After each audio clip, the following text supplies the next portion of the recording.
Alright, we're here at the outhouse. The outhouse is a really good example of what happens when you throw green lumber straight onto something and you don't coat it. We didn't coat it. We put these boards straight on here. The boards were touching when we put them up. So this was about 4 months ago that we put this up here. It's a great example to show shrinkage and also sapwood versus heartwood discoloration. So this is yellow poplar, tulip poplar, whatever you want to call it, just regular poplar here on the East Coast. It's not cottonwood, it's yellow poplar. Okay, so poplar is known for having black stain all the time, but if you look, everybody says poplar is not an outdoor wood, and there's some validity to that. We don't have this touching the ground here, so it's fine in this instance. It's been out for about 3 months. It's starting to get discolored, but you can see this band on every board. This board is right up next to where the bark was. See, there's still some bark on it, some live edge, some wane. You can see it's almost all discolored. Okay, that's because this was closest to the bark. Well, this one is primarily heartwood. We have a lot of heartwood in this. This has a lot of sapwood, and this has a lot of sapwood.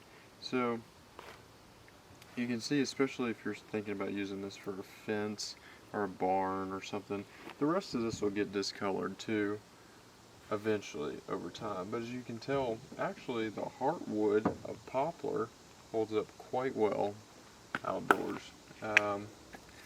This discoloration, it doesn't hurt anything. There's barns that have been around for decades that have made of poplar. Okay, it's what eats away poplar is end grain. It can soak up water really well on the bottom. But like I said, we're about 5-6 inches off the ground here, so I think we'll get more years of use out of this than we need. But another point I wanted to make was shrinkage. Okay, so these boards, as they stand, are 7 3/8, about 7.5 inches wide, give or take.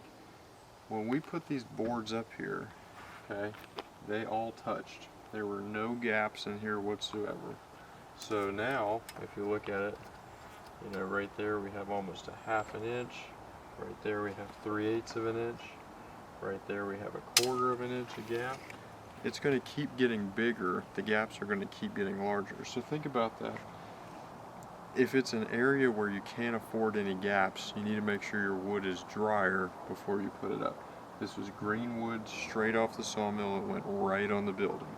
Okay, if we would have left it outside for, you see, if we would have dried it for even 3 months, and if we would have come back here, our gaps would probably only be maybe 1/16 of an inch, maybe 1/8 of an inch, but we're probably down to about somewhere around 18% moisture content or a little bit less because it's out in the sun.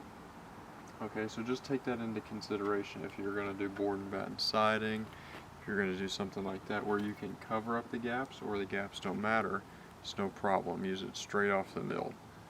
If gaps are going to be an issue, you just need to wait a little while. So, all things to consider. Thanks for checking out the video.